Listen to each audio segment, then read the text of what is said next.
नमस्कार दोस्तों, स्वागत है आपका अपने YouTube चैनल पर। तो चलिए शुरू करते हैं।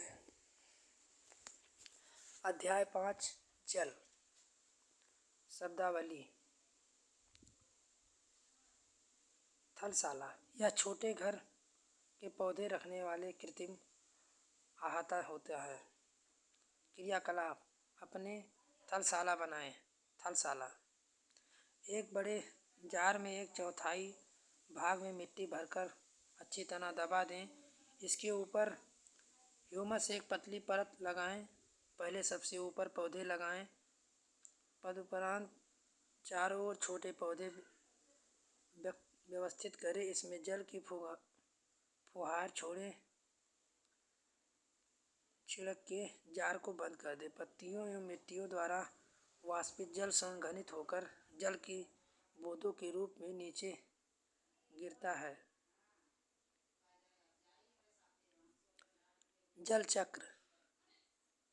वाष्पीकरण, सघन, वर्षण, वाह। जल के बारे में सोचने पर आपके मस्तिष्क पर क्या चित्र बनता है? आप नदी, जलप्रपात, वर्षा की रिमझिम, अपने नल के जल के बारे में सोचते लगे हैं। बच्चे वर्षा के भरे गड्ढे में कागज की नाव तैराकर खुश होते हैं।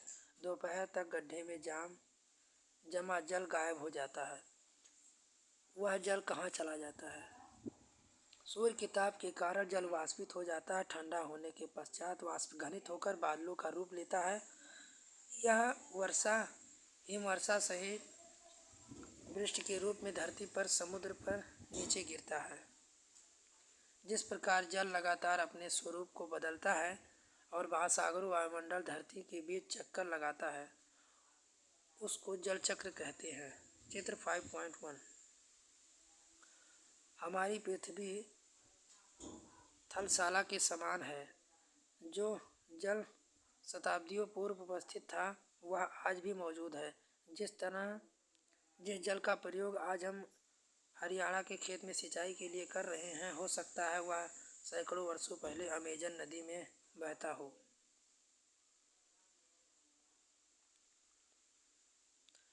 विश्व प्रमुख समुद्र, झीलें एवं नदियाँ।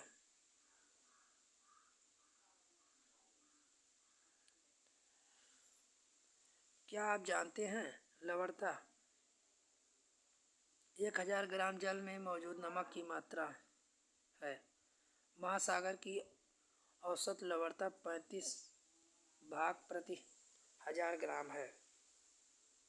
क्या आप जानते हैं इजराइल के मृत सागर में 340 ग्राम प्रति लीटर लवणता होती है।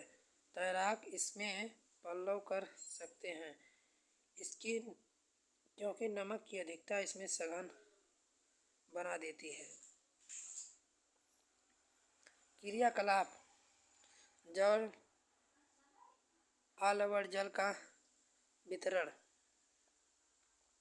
2 लीटर जल लें। मान लें यह पृथ्वी की सतह पर जल की संपूर्ण मात्रा है। बर्तन में 12 चम्मच जल माप कर इसे दूसरे कटोरे में रखें। बर्तन से जल निकालने के बाद शेष जल लवणीय जल को दर्शाता है, जो महासागर एवं समुद्र में पाया जाता है। यह जल उपभोग के लिए उपयुक्त नहीं है। यह लवणीय जल नमक युक्त होता है। कटोरे में निकाल कर रखा गया 12 चम्मच जल समुद्र पर मौजूद संपूर्ण अलवण जल की मात्रा को दर्शाता है। चित्र में इस जल के वितरण को दर्शाता है। आप स्वयं देखें कि आप जल की कितनी मात्रा का उपयोग कर सकते हैं।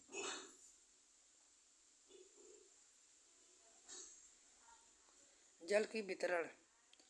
हम सभी जानते हैं पृथ्वी की सतह पर 3/4 भाग जल से ढका हुआ है। यदि धरती पर थल की अपेक्षा जल अधिक है, तो उसके देशों में जल की कमी का सामना क्यों करना पड़ता है? क्या पृथ्वी पर मौजूद संपूर्ण जल हमारे लिए उपलब्ध है? निम्न में तालिका में जल वितरण का प्रतिशत दिखाया गया है। महासागर 97% जल, बर्फ 2%। साधारण क्रियाकलाप द्वारा जल वितरण को प्रदर्शित किया जा सकता है। जीवन के लिए जल अत्यधिक आवश्यक है। प्यास होने पर केवल जल ही हमारी प्यास बुझा सकती है। ऐसे में आपको क्या ऐसा नहीं लगता है कि लापरवाही से जल का उपयोग करने पर हम बहुमूल्य संसाधन को बर्बाद कर सकते हैं?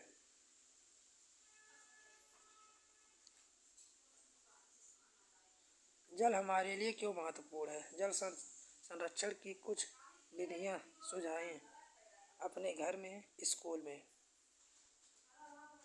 क्या आप जानते हैं 22 मार्च विश्व जल दिवस के रूप में मनाया जाता है? जल संरक्षण की विभिन्न विधियां को प्रबलित किया जाता है। प्रशांत महासागर,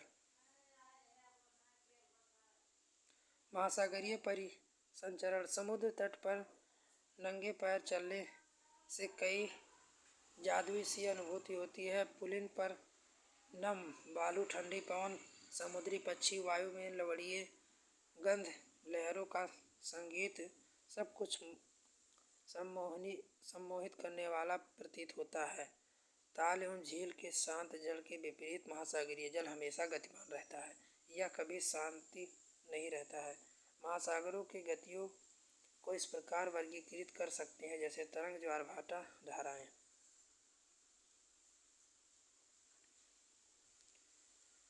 क्या आप जानते हैं जब समुद्र सतह पर पवन बनती हैं तब हमें तरंगें उत्पन्न होती हैं। जितनी ही तेज पवन बहती हैं तरंगें उतनी ही तेज बढ़ती हैं। क्या आप जानते हैं सुनामी जापानी भाषा में एक शब्द है जिसका अर्थ है पोताश्रय तरंगे, क्योंकि सुनामी आने वाले पोताश्रय नष्ट हो जाते हैं। तरंगे, चित्र 5.4। तरंगे समुद्र तट पर गेंद से खेलते समय जब गेंद जल में गिर जाता है तो क्या होता है? यह दृश्य बहुत मनोरंजक होता है। कैसे तरंगे के साथ गेंद तट पर वापस लौट आता है। जब महासागरीय सतह पर जल लगातार उठता गिरता है तो इसे तरंगे कहते हैं। तूफान में तेज वायु वाले चलने पर विशाल तरंगें उत्पन्न होती है। इसके कारण अत्यधिक विनाश हो सकता है। भूकंप, ज्वालामुखी, उद्गार, जल नीचे भूस्खलन के कारण महासागरीय जल अत्यधिक विस्थापित होता है। इसके परिणाम स्वरूप 15 मीटर तक ऊंचाई वाली विशाल ज्वारीय तरंगें उठ सकती हैं जिसे सुनामी कहते हैं। विशाल सुनामी 1050 मीटर मापा गया था। जिस तरह की 700 किलोमीटर प्रति घंटे से अधिक की गति से चली थी। 2004 में सुनामी से भारत तटीय क्षेत्रों में अत्यधिक विनाश हुआ था। सुनामी के बाद अंडमान और निकोबार द्वीप में इंदिरा पॉइंट डूब गया था। सुनामी, पृथ्वी का तांडव। 26 दिसंबर 2004 हिंद महासागर में सुनामी तरंगे पोताश्रय तरंगों के कारण अत्यधिक विनाश हुआ। ये तरंगे उस भूकंप परिणामी थी जिसका अधिकेंद्र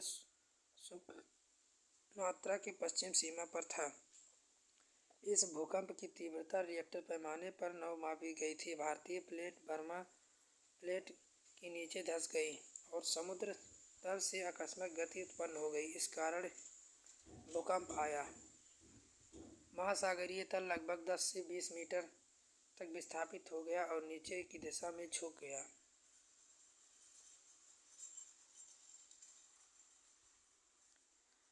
तमिलनाडु के तट पर सुनामी द्वारा विनाश। ज्वार भाटा। दिन में दो बार नियम से महासागरीय जल का उठना गिरना ज्वार भाटा कहलाता है।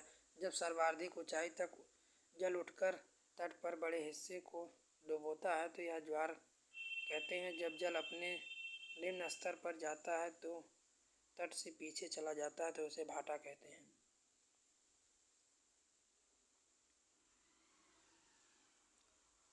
क्रियाकलाप।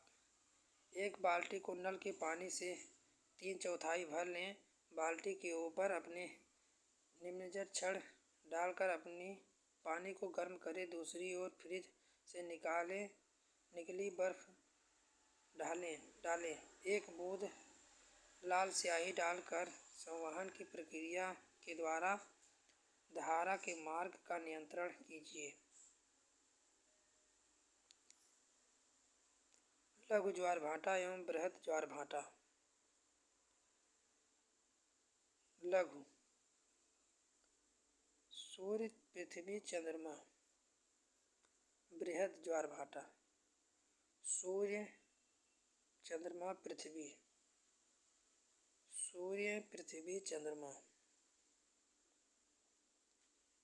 सूर्य एवं चंद्रमा के शक्तिशाली गुरुत्वाकर्षण बल के कारण पृथ्वी की सतह पर ज्वार भाटे आते हैं।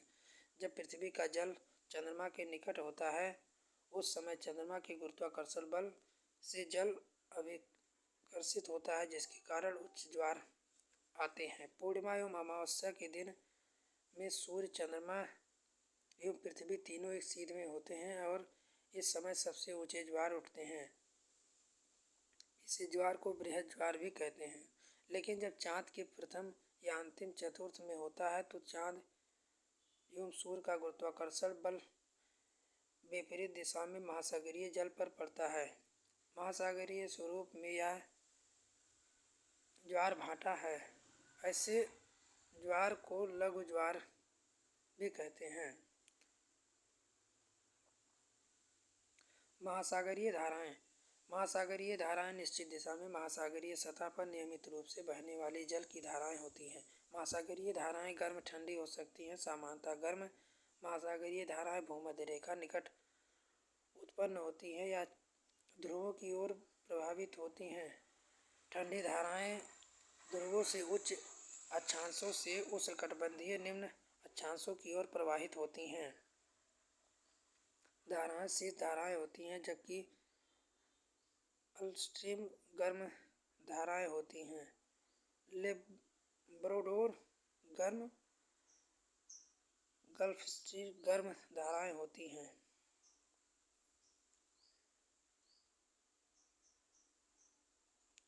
महासागरीय धाराएं।